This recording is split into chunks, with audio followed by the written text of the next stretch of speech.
She slid the divorce papers across the table with a smile, as if I'd been nothing more than a placeholder. What she didn't realize was that the very laziness she mocked me for would end up saving her empire.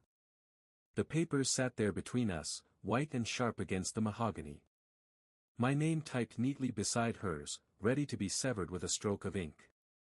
I stared at the lines, my hands trembling, not because I didn't see this coming, but because of how coldly she delivered it. Her lips curved upward, like it was a joke. Like I was the joke. "You'll be fine," she said softly, almost pitying, as if throwing me out of her life was some charitable act. I swallowed hard, the air thick with her perfume, that same scent I used to bury my face into when she came home late at night. Now it burned my throat. Replaceable. That's what I was to her. A useless husband, a lazy dreamer. But here's the thing about lazy men, we see the shortcuts others miss. And one day soon, the same woman who mocked me would choke on the taste of her own underestimation. When people looked at us from the outside, they saw a perfect pairing. She was the high-flying CEO, sharp as a blade, admired by boardrooms and feared by competitors. I was, well, the husband at home. Ordinary. Easygoing. The dreamer who never quite chased his dreams. They called me lazy. Maybe they were right. I never craved the grind of endless meetings, the suffocating weight of suits and ties, or the cold gleam of skyscraper windows. My world was smaller, softer. I found joy in the rhythm of a frying pan sizzling, in the way sunlight painted the kitchen floor, in the simple warmth of waiting for her to come home. Every morning, I brewed her coffee just the way she liked it, black, no sugar, no cream. She always drank it while scanning her emails, barely sparing me a glance, but I didn't mind. That was my place, the silent supporter, the anchor she didn't even realize she leaned on. In the evenings, I cooked dinner. She never ate much, always too stressed, but when she did take a bite, her shoulders loosened, if only slightly. "Don't you ever get tired?" I'd ask when she stumbled in close to midnight, her heels clicking across the floor before she let them fall with a tired sigh. "Someone has to work in this family," she'd joke, leaning down to kiss my forehead before heading for the shower. I'd smile, but deep inside, a little crack always formed. Because I had worked once. I had ambitions, dreams of my own. But I'd given them up when she was promoted, when she told me she needed someone steady at home, someone to hold the world together while she built hers. I didn't resent it, at least not at first. Love makes sacrifices feel like choices. I remember one winter evening, snow tapping against the windows. I'd prepared her favorite stew, the rich smell filling our apartment. She sat across from me, coat still on, phone buzzing against the table. "You're going to burn yourself out," I said softly, reaching into the ladle soup into her bowl. She looked up briefly, her eyes tired but glowing with that ambition I could never quite match. "That's what it takes, love. You don't build an empire by resting." I wanted to argue. I wanted to tell her that sometimes rest is what keeps empires from crumbling. But instead, I just nodded. Because my role wasn't to challenge her. My role was to support, to comfort, to keep the home warm while she fought dragons outside. There were nights I'd wait on the couch until 2, 3 in the morning, just to hear the sound of her key in the lock. Sometimes she came home drunk from corporate dinners, perfume mixed with whiskey. She'd collapse beside me, head heavy on my chest, murmuring about hostile takeovers and difficult investors. I'd stroke her hair, whispering, "It's okay. You've got this. You always do." In those moments, I felt important, not as a man who achieved, but as a man who gave her the quiet she needed. The world demanded everything from her, but I only demanded her presence, however brief. And when she laughed, even just once in a blue moon, it felt like sunlight breaking through storm clouds. That laugh made every lonely dinner, every empty night, worth it. I convinced myself this was love. That giving her my time, my dreams, my energy, without asking for much in return, was noble. That the imbalance between us wasn't a flaw, but a necessity. Friends sometimes teased me. "Doesn't it bother you?" one of them asked over beers. "She's out there running the world while you're, what? Playing house." I shrugged, smiling.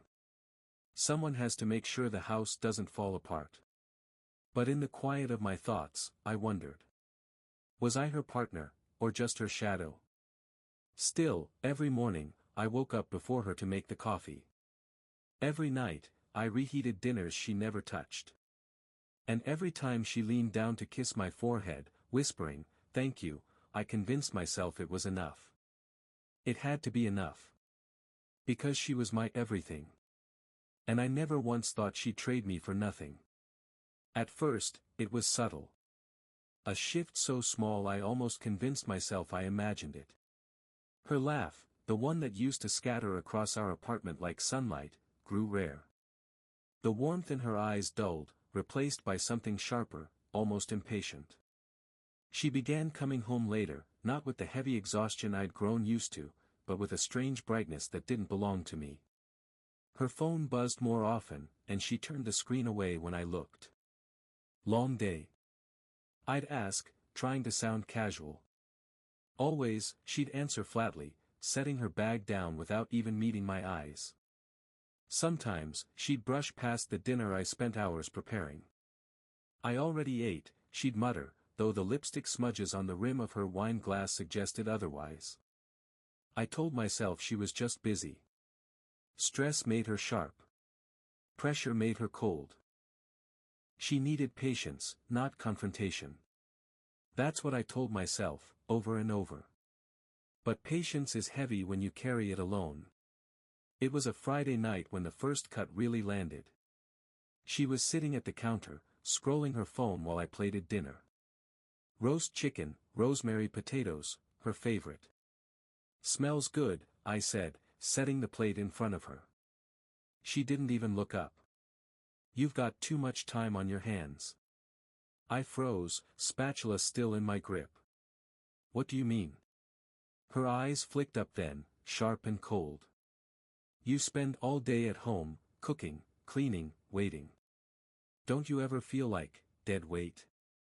The words dropped like ice into my chest. Dead weight. I forced a laugh. "I thought you liked it when I cooked for you." "I do," she said quickly, but her voice carried no warmth.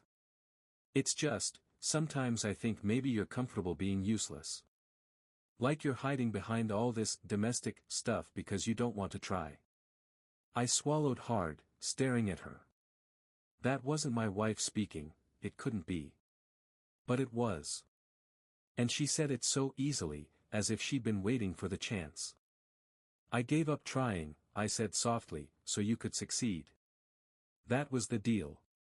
She rolled her eyes and stabbed at the potatoes. "You make it sound like you're a martyr. You didn't want to chase anything anyway. You're lazy." Lazy. The word clung to me like tar. I went to bed that night with her voice echoing in my skull. Useless.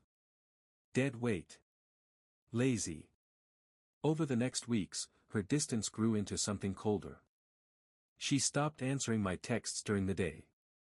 When she came home, her perfume carried hints of places she never mentioned. Restaurants. Bars. Places we never went together. I'd wait with food, but half the time, she pushed it aside untouched. "You don't have to cook every night," she said once, slipping past me to the bedroom. "You make it feel like an obligation." "It's not," I whispered to the empty kitchen. "It's love." Intimacy withered too. She used to fall asleep in my arms, her hand resting against my chest, breathing steady. Now she turned away, phone glowing long into the night. When I reached for her, she shifted just out of reach, murmuring, "I'm tired." I told myself she was just under pressure. I told myself she needed space. But telling myself didn't stop the ache. Then came the whispers. I was picking her up from her office one evening, something I rarely did, because she preferred to drive herself. But her car was in the shop, and she reluctantly agreed. I stood near the lobby, pretending to scroll my phone, when I overheard two employees chatting behind me. "Poor guy doesn't know, does he?" one said, voice low. The other chuckled. "No clue. Imagine being married to her and not realizing who she's spending those late nights with." Their laughter twisted like a knife in my gut. I wanted to turn, to confront them, but my legs stayed rooted. My chest burned, but my mind screamed denial. Gossip. Office rumors. That's all. When she finally came down, I forced a smile. But I couldn't stop hearing their voices. The poor guy doesn't know. The suspicion crept in like poison. Unexplained absences. Excuses that didn't quite align. A sudden new wardrobe of sleek dresses and subtle perfumes. Her laughter, different, lighter, on late phone calls when she thought I was asleep. One night, I caught her slipping on lipstick at midnight, saying she had to go back to the office. "The office?" I asked. She paused, just long enough for me to see the crack in her story, before nodding. "Yes. Emergency call. Don't wait up." She left me sitting in the dark, staring at the door long after it closed. I wanted to believe her. I wanted to believe us. But belief is fragile when doubt grows stronger every day. The guilt came with the suspicion. Maybe I was useless. Maybe I really was dead weight, clinging to a woman who had outgrown me. She was a CEO, a force of nature. And me? I was a man who measured his worth in cooked dinners and washed dishes. What if she deserved someone better? Someone with ambition, drive, fire to match her own.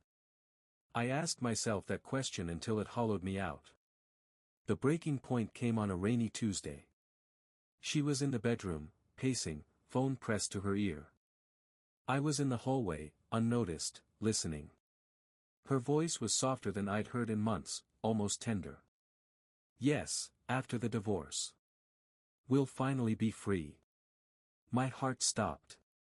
Divorce. She laughed lightly, a sound I hadn't heard directed at me in a long time. "He'll sign without a fight. He's too complacent." Her words sliced deeper than any knife. I pressed my back against the wall, breath caught in my throat. Divorce. Plans after the divorce. With someone else. The storm outside rattled the windows, but inside me, something colder stirred. She thought I was too weak to fight. Too lazy to see the truth. She was wrong. The night after I overheard that phone call, the air in the apartment felt poisoned. Every glance, every word, carried a weight I couldn't bear. I wanted to scream, to demand the truth, but instead I watched her move around the rooms like a stranger wearing my wife's face. I told myself I needed to hear it from her lips. No more whispers. No more half-truths. It came sooner than I expected. She didn't wait for a fight. She didn't even bother to ease into it. One Saturday morning, sunlight streaming through the blinds, she walked into the kitchen with a folder under her arm. Inside were divorce papers, neat, clinical, final. She set them on the counter, the slap of paper against wood cutting sharper than any blade. "I think it's time," she said, her tone calm, businesslike. I stared at the folder, my mouth dry. Time, for what? For us to end this. The words knocked the air out of me. My chest tightened, my hands trembling against the table. I tried to swallow, but my throat felt locked shut. "I don't understand," I whispered. We made it through so much. I gave up everything for you." Her eyes, once bright with the fire I loved, were cold now. Detached. "You didn't give up on anything. You just stayed comfortable."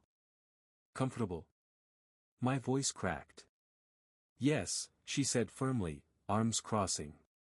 "You're unambitious. You don't want more.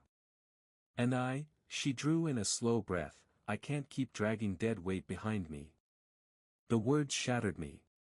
Dead weight, I repeated softly, as if saying them aloud would make them less cruel. She didn't flinch. She didn't soften. She just stood there, unyielding. You were a comfort, she added, voice cutting, not a partner. Tears stung my eyes. My hands shook so violently I had to grip the counter to steady myself. All the memories, the mornings of coffee, the nights of waiting, the laughter, the sacrifices, they all crashed down at once, drowning me in a tidal wave of grief. Was it ever real? I asked hoarsely. For the briefest moment, something flickered in her eyes, regret, maybe, but it vanished as quickly as it came. You're replaceable, she said simply. And then came the final blow. I asked the question I'd been dreading, though I already knew the answer. Is there someone else? She didn't even hesitate. Yes. The ground tilted beneath me. I grabbed the counter like a lifeline, my vision blurring. Who? My business partner. Her voice was steady, confident, like she'd rehearsed this moment 100 times. I laughed then, a bitter, broken sound. The one who's always calling late at night? The one you said was just a colleague? She didn't deny it. Didn't even blink. He understands me, she said quietly. He pushes me. He matches me. You never did. My knees nearly buckled. My chest felt crushed beneath a weight I couldn't lift. All those nights she came home late, all those whispered calls in the dark, all those sudden new dresses, it all made sense now. She wasn't just leaving me. She had already replaced me. I don't remember leaving the apartment, but I found myself on the street, the morning sun too bright, the air too sharp in my lungs. I walked without direction, tears blurring my vision. My reflection in shop windows looked like a stranger, eyes red, face hollow. People passed, their laughter and chatter slicing through me like mockery. I thought about everything I'd given her. Every dream I'd set aside, every quiet night spent waiting, every smile I cherished. I thought it meant something. I thought I meant something. But to her, I was just furniture. Useful until it wasn't. I wandered for hours, my feet carrying me aimlessly through streets I barely noticed. My thoughts circled like vultures. You're lazy. You're useless. You're replaceable. The humiliation burned worse than the heartbreak. By evening, I returned to the apartment. She was gone, out with him, no doubt. The silence pressed heavy on me, the smell of cold food lingering in the kitchen. I sank into the chair, numb. That's when I noticed it. The folder. She'd left it behind on the dining table, half open. Divorce papers, yes, but also other documents, contracts, reports. I didn't mean to look. I didn't want to pry. But my eyes caught a line, a figure, and I froze. Numbers. Red ink. Losses. Debt. I frowned, pulling the papers closer. Page after page revealed cracks in the empire she had built. Declining profits. Failed ventures. Desperate partnerships. The company wasn't thriving. It was drowning. And her partner, the man she had left me for, was tied directly to the worst of it. His name plastered across failing projects, reckless investments. My pulse quickened as I scanned further. It was worse than I thought. She wasn't walking away from a stable empire.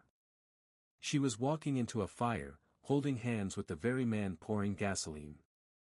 I leaned back, papers trembling in my hands. The irony hit me like thunder. All those nights she mocked me for being lazy, for pointing out simplistic shortcuts, for dreaming instead of doing, I remembered them all. She wanted grand strategies, big risks, complex solutions. And now here she was, on the brink of ruin, because no one dared to say the simple truths. I did. I always had. But she never listened. I sat there for hours, the documents spread before me. My heart still ached, my hands still shook, but beneath the devastation, something colder began to stir. A thought. A possibility. Maybe I was lazy. But laziness sees things differently. Laziness finds shortcuts. Laziness doesn't overcomplicate. And maybe, just maybe, that was exactly what her company needed. She thought she had discarded me like old furniture. But I was still here. And for the first time in months, I felt something other than grief. I felt the faint, dangerous spark of resolve. At first I told myself I was only curious. Curiosity is softer than malice. Curiosity lets you snoop through someone else's life without feeling like a thief. So that's what I did, I snooped. I started small. I read the reports again and again, not on some heroic mission but like a man trying to memorize a poem. Profit and loss statements. Market analyses. Emails she'd left open on the kitchen table. Names of contractors. Dates. Footnotes. The more I read, the more the numbers stopped being abstract and started feeling like wounds. There were patterns. People who'd been quietly removed. Projects that bloomed with big press announcements and then withered without a follow-up. Contracts with terms so generous it looked like someone had been writing them with a friend in mind. And most disturbingly, a steady, low-level hemorrhage of cash from areas no one on the surface seemed to notice. Anyone else might have panicked. Me? I felt oddly calm. It was as if the grief that had hollowed me out had been replaced with a kind of clinical focus. I could see the leaks, and I could map them in my head. Where she saw complexity, I found a crude, elegant way to test the system. They always called me lazy. Lazy men watch the world and find shortcuts because they don't want to trip over their own feet. They notice friction, the small things people accept because they don't care enough to fix them. Those small things became my map. The first rule I set for myself: stay invisible. If she had already decided I was replaceable, if she had already rehearsed the speeches and polished the announcements, then I could not be the man who barged in and screamed the truth. I'd be dismissed as bitter, an ex-husband with an axe to grind. No, the plan needed to look like chance, like good fortune. It needed to deny her the satisfaction of being proven right. So I reinvented myself into three things: a night scholar, an anonymous consultant, and a man who could pretend to be nothing at all. Night scholar because I devoured everything after midnight. That was when the apartment felt less empty, when the city's hum muffled and my thoughts were the loudest sound. I set up a small workstation in the corner of our bedroom, an old laptop she'd bought me years ago for nothing, a cheap lamp, a spiral notebook. I learned the language of her world: EBITDA margins, cash flow hedges, burn rates. I drew diagrams on the back of takeout menus, like a spy conjuring plans in the margins of his ordinary life. Anonymous consultant because I needed an official voice that wouldn't carry my history. I created a burner email and an alias, something bland, credible, the kind of name a finance firm might use in a press release without raising eyebrows. Marsh Consulting. I built a profile on the professional networks under that name, posting dry, sharp little analyses of market trends, quoting industry reports and using jargon like a seasoning. Then I reached out. I sent short, precise emails to a handful of industry contacts I could find in the documents she'd left: a venture head, a procurement manager, a small-time auditor who'd once commented in a forum under his name. I asked questions they wouldn't expect, slicing through the usual corporate polite fiction with blunt curiosity. Have you reviewed contract #R44? The penalty clause seems unusually weak.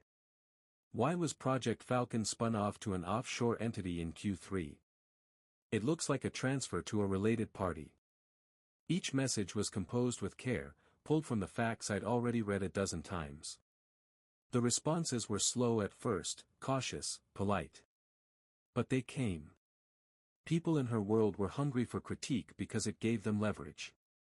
Word traveled in muted circles, a meticulous anonymous analyst asking the right questions about the right things. Soon enough, I was talking to people who had influence but had been disregarded in her boardroom because they didn't wear her kind of confidence. Working this way, behind a mask, felt intoxicating in a way I never expected. I wasn't screaming from a subway platform, I was whispering in ears that mattered. The whispers gathered like rain. The plan itself was not a single stroke. It was a dozen tiny, surgical strikes, each one designed to reveal weakness without revealing the hand that struck. I mapped out leverage points, contractual obligations that could be enforced, public filings that needed clarification, approvals that had been rushed through without proper due diligence. I pulled at those threads and watched the corporate fabric pucker. One of my first moves was to query a purchase agreement tied to a recent acquisition. It looked clean on the surface, a triumphant press release, a beveled photo of her smiling in front of a new sign. But wedged in the fine print was a clause allowing the seller to reclaim certain intellectual property under vaguely defined conditions. A clause like that could nullify years of estimated revenue with the right sequence of events. I flagged it through Marsh. The procurement manager replied with relief and 1,000 small frustrations. "We've been asking about that for months," he wrote. No one would listen. I suggested a defensive restructuring that would temporarily freeze the clause and buy time. It was procedural, unsexy, and necessary. They implemented it. A leak closed. A vendor called me, an alias, to thank me without ever seeing my face. Each small victory felt like a bomb. Not because I wanted applause, I didn't want any, but because I could feel her fortress coming apart at the seams and I was the one learning how to pry on the hinges. But the slow work had to be paired with patience. I had to be willing to wait for a moment where revelation would cause maximum cognitive dissonance. Timing mattered. If I exposed every mistake too early, she'd have time to reposition, to politically neutralize the dissent. If I moved too late, the damage would be irreversible. My inner calendar is a chess clock now. There were nights I nearly revealed myself. Pride, even wounded pride, is a dangerous thing.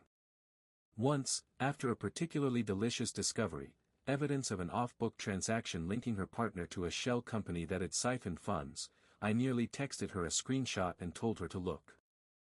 I remember holding the phone, thumb hovering over her name. I wanted her to see the truth. I wanted the satisfaction of watching the face of the woman who called me lazy finally crumble. Then I imagined the scene, me, standing like a messy revelation, and her, composed and infuriating, saying with a practiced sadness, "I told you you didn't understand." No. I would not hand her a line she could use in boardrooms and headlines. Instead I deleted the message.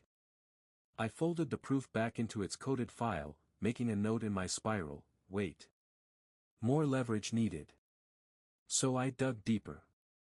I built relationships that would help make those proofs speak louder than a single man's accusation. One by one, I fed the right questions into the right ears.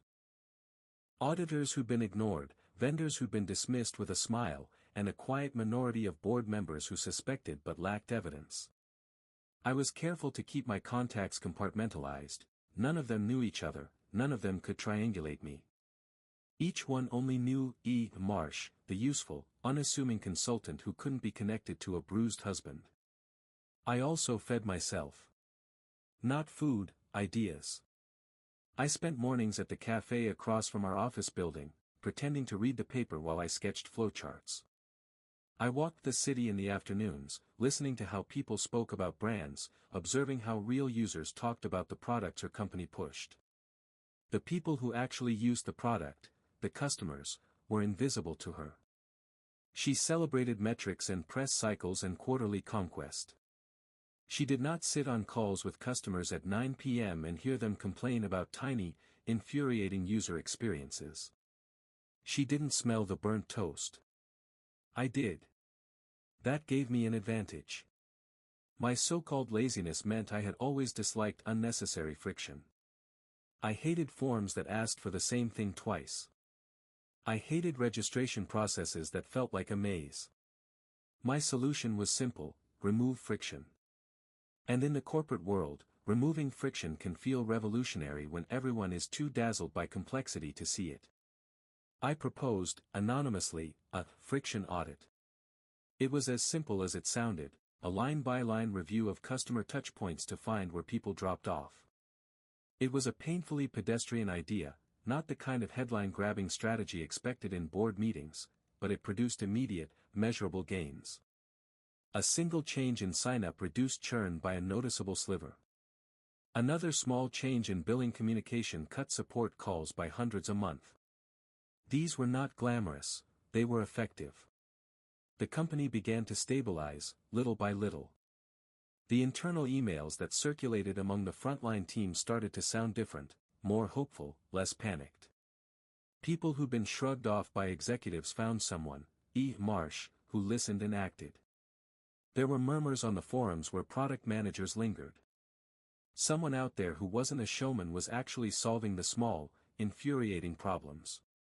Every discrete fix made me feel a little less like a ghost and a little more like a force. But I knew the game wasn't just about saving small things. It was about leveraging those small lights into a bonfire that would cast long shadows on her partner's misdeeds. That's when the pattern became clear. The man she'd chosen, her partner, the smiling strategist in her conference photos, hadn't just been careless. He'd been deliberate. There were strings from projects to shell companies that traced back to his signature. There were supplier relationships that routed payments through entities in jurisdictions designed to obfuscate ownership. Mildly unethical. Possibly criminal.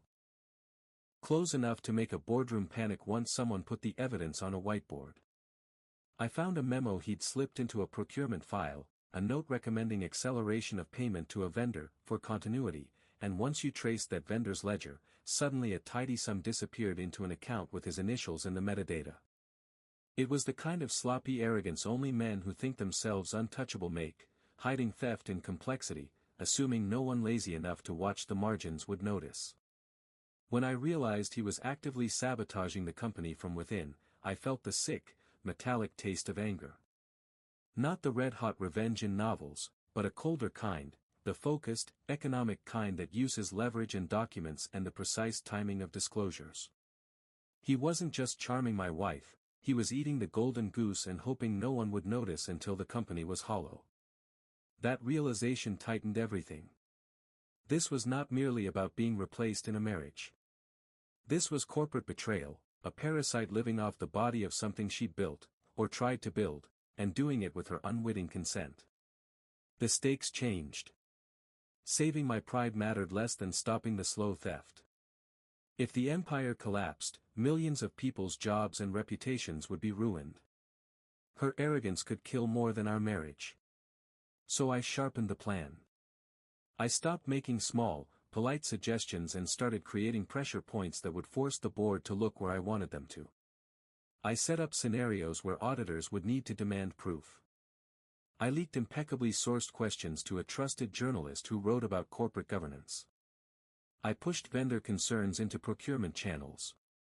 Each move was surgical, remove a cushion here, pull at a thread there, so that when the fabric finally tore it would be impossible to stitch it back without admitting what had happened. The ethical line there is thin, and I thought about it, a lot. Am I the protagonist or the villain? Do I become what I despise? In my spiral notebook, I wrote, occasionally, as if to measure myself, purpose versus petty. The answer tilted toward purpose. This wasn't about hurting her because she hurt me. It was about exposing theft, stopping an insider, and vindicating the truth. If the world labeled me vengeful for doing that, so be it. The more important part was that the dominoes would fall in the right order. I also had to change the way I moved through our shared spaces. Nothing dramatic, no late-night prowling, no dramatic confrontations. Instead, I learned to be invisible in plain sight. I walked into her office building once with a cup of coffee and a loaf of bread to look like some neighbor doing errands. I sat in the lobby and watched the comings and goings, who held doors for whom, who lingered near the elevators to talk. I collected names, badges, habits. From the street, I watched the partner's car leave at odd hours, note license plates, the valet routes they used. Logistics could tell you a lot if you paid attention. There were setbacks. A vendor who'd promised to help pulled back at the last minute, fearing the political heat. A board member who seemed eager to act vanished during a crisis. Once, an auditor I trusted told me to back off. She'd already been warned to ignore outside analysts. Frustration gnawed at me. I wanted to take shortcuts, to rush the reveal and watch their faces. But I refused. This was a long game. The longer I played it, the deeper the cut would be. My transformation, I noticed one night, had become less about tactics and more about internal temperature. Grief had cooled into something colder, focus. Where I had once sat and let the world happen, now I waited patiently for the world to provide the opening I needed. I kept a ledger in my head, every slight, every dismissal, every moment she'd called me lazy. I used them as data, not fuel. When I felt anger, I wrote it down as a bullet point and converted it into action. Because here is the thing about planning revenge that most stories miss, it is not a single glorious crescendo. It is many small acts of preparation, practiced restraint, and a willingness to take calculated losses for a larger victory. I sacrificed immediate satisfaction for a sequence of movements that would, when strung together, make their arrogant confidence look like foolishness in a spotlight. And then, late one rain-slick Thursday, the cliff I'd been circling revealed itself. A financial reconciliation came due. A big one. One that required the partner to produce ledger proofs for several transactions involving that shell company. The board called an emergency meeting, the partner called in sick. I watched them from the periphery through anonymous channels as questions that had been whispered for months suddenly flashed on their internal feeds. The auditors asked for trails. The vendor called back, this time with paperwork. The press, nudged by a casually placed question, smelled blood in the water. The board convened. The partner, who had been so sure of his invincibility, stumbled. Contracts he'd signed without full disclosure came into the light. The defenses he'd built, complexity, deniability, plausible business reasons, broke under the weight of evidence that arrived from places he hadn't imagined anyone would look. And I realized, with the kind of quiet satisfaction that hums in the bones, that this was working. Only then, only when the first tiles of his defense collapsed, did I allow myself to feel the thin edge of triumph. But even amid that, I kept my face blank. I did not call her. I did not storm the boardroom. In my spiral notebook, I wrote, wait for the moment of maximum cognitive dissonance. She must see that the savior she dismissed was the one who saved her empire. She must have no words prepared. The cliffhanger arrived when one of the auditors, a man I'd nudged months earlier with a single, carefully phrased message, emailed me under the alias. He attached a scanned memo that directly implicated her partner in the diversion of funds. He wanted to know if I could corroborate some of the dots. His tone was nervous. He had no idea who I was. He assumed E. Marsh was a consultant. I smiled at the screen and typed 2 words, yes. Soon. And in that moment, the entire plan pivoted from secret defense to active exposure. I had wanted evidence for months. Now I have it. The next steps would have to be choreographed perfectly. If they succeeded, they would not just stop the theft, they would also expose her mistake in judgment, the mistake of trading the comfort she'd sneered at for a partner who was quietly bleeding the company dry. I closed my laptop, and the apartment was suddenly too small. Outside, the city moved on, indifferent.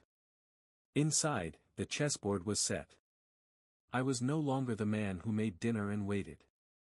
I was something else, a slow, patient surgeon with a steady hand and a deep, lazy mind that had finally learned how to weaponize its peculiar advantages.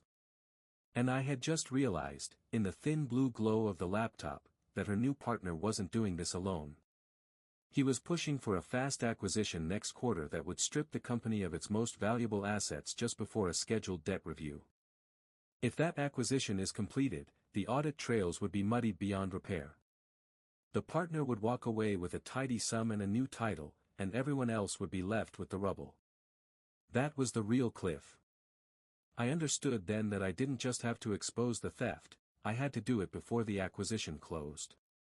The clock reset itself in my head, weeks, maybe days. The comfortable, lazy man who had once let things slide was gone.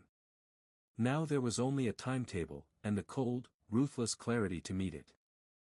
I leaned back, palms flat on the table. A whisper of a smile crossed my face, one small, private thing that belonged to me alone. The plan had teeth.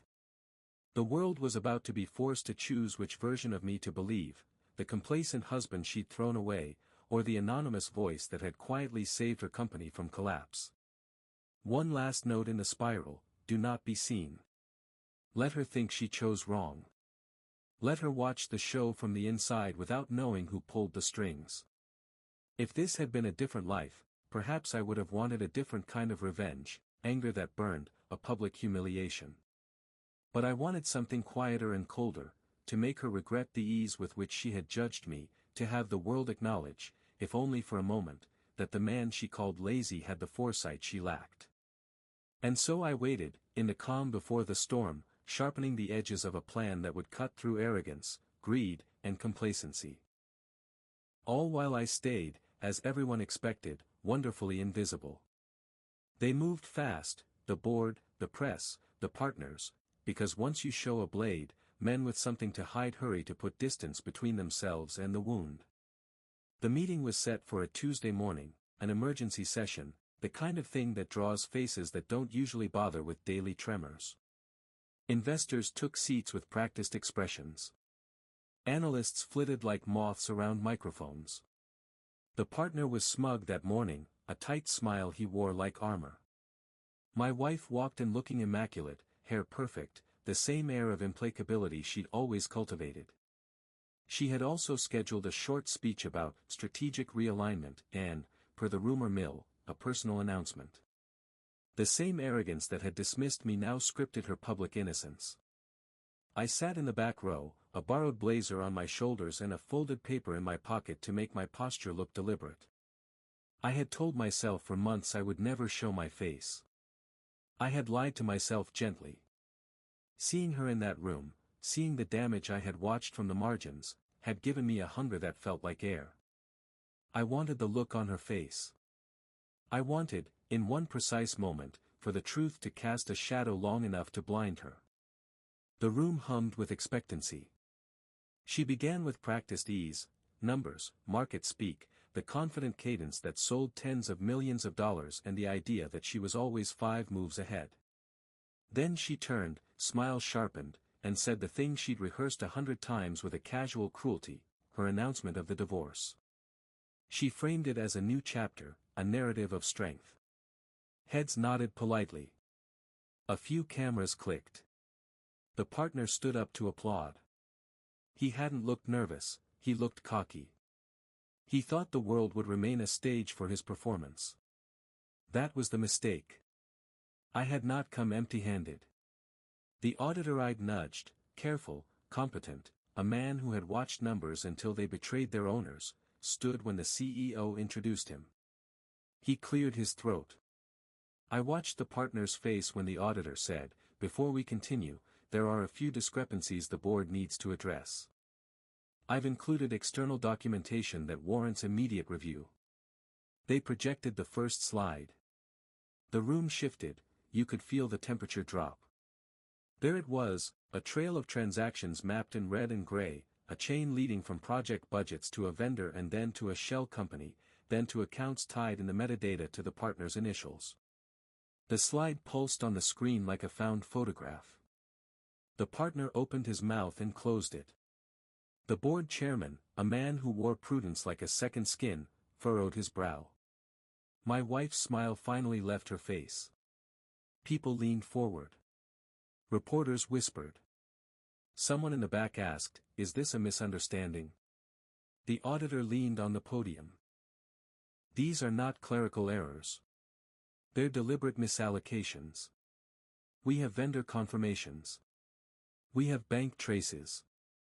We have a memo recommending advance payments to vendors run through entities that lack operational history. We have metadata tying authorizations to the partner's credentials in procurement systems. He clicked to the next slide. There it was, a memo with the partner's signature recommending acceleration of an acquisition timeline, an acquisition that would strip core assets out of the company right before a debt covenant review. If completed, accounting would be scrambled. Audit trails would be so messy that recouping anything would be nearly impossible. The partner's explanation, when he offered one, was thin.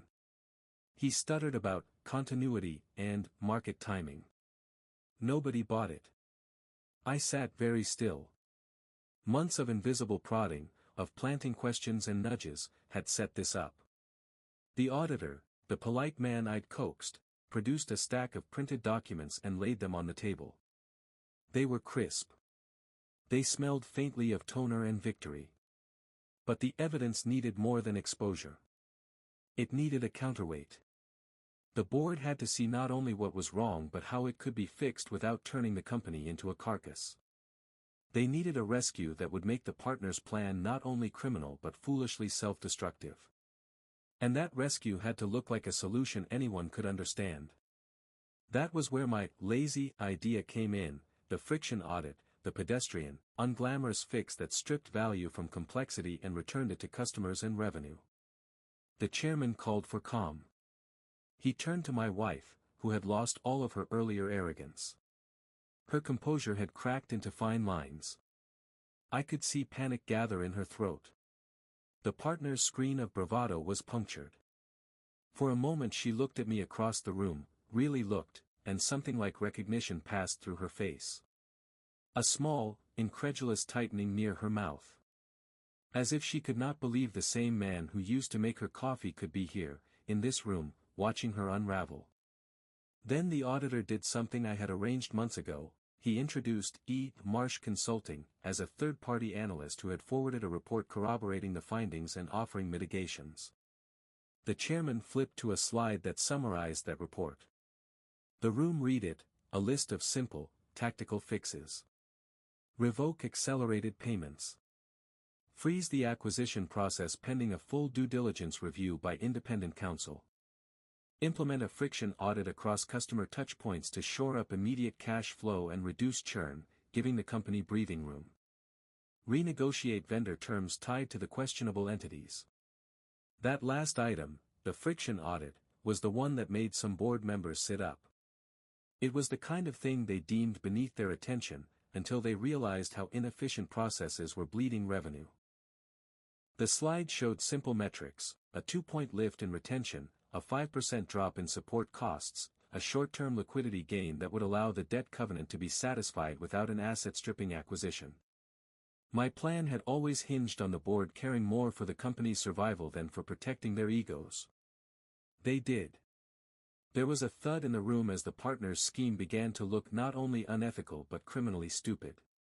He tried to argue, to spin. The chairman cut him off. Until we fully understand this, we postpone any acquisition decisions. We appoint an independent committee to investigate these transactions and the vendors involved, the chairman said. We also accept the proposed interventions to stabilize cash flow. A murmur of relief went through the room. Investors who'd been bracing for a panic sell exhaled. The partner's face went white. My wife sank into her chair, pinched and small as a windblown leaf. Cameras rolled. The partner left the room under the weight of too many eyes. Then the chairman turned to the item on the agenda she had insisted on, her personal announcement. It hung there in the air like an afterthought. She rose, voice steadier than she felt, and spoke about change and growth and the wisdom of realigning life with purpose. In the corner of my vision she looked at me again, and this time her eyes softened into question. I had not wanted to be known. I had wanted the impact of invisibility. But something in me shifted. I stood. My voice sounded strange in that place, loud enough to be heard but quiet in my own ears. I disagree with the decision to postpone the acquisition without fixing what's leaking now, I said. They all turned, some startled. She looked at me, stunned. I walked forward because I had to close the loop I'd spent months creating. Because I wanted her to see that the lazy man she'd written off had the solution they needed. "I'm not here to drag anyone into a scandal," I said, keeping my tone measured. "I'm here because the company can be saved. It's simple. Close the leak. Renegotiate those vendor terms. Implement the friction audit immediately. Push priority support to the affected product lines. Give the cash flow the room it needs. Delay acquisition. Put the partner under suspension until the investigation completes." A board member asked, "Who are you?" I looked at the room and let silence stretch so that the question hung. She was watching me like someone who'd found a photo of herself in a stranger's pocket. I took the blazer off and folded it over my arm, an old, deliberate move. I put down the paper in my pocket on the table. Divorce papers, ironed flat. She saw them. The shape of them. Recognition flared in her eyes like a struck match. "You," she whispered, voice breaking. You did this?" It was half accusation, half plea. The room felt like glass. I could see every face refract differently at once, astonishment, curiosity, suspicion. I could see my own hand steady. "Just a lazy thought," I said, and I heard the old joke I'd heard 100 times in my head, the one she used as a barb. I let it land like a stone. Her lips parted as if to speak, but words failed her. She understood then, understood that the anonymous report, the effective fixes, the evidence trail that had felled her partner had not come from nowhere. It had come from me. From the husband she'd tossed into the shade. How, why, she managed, altogether human for a second. She looked less like a titan and more like a person who'd lost a map.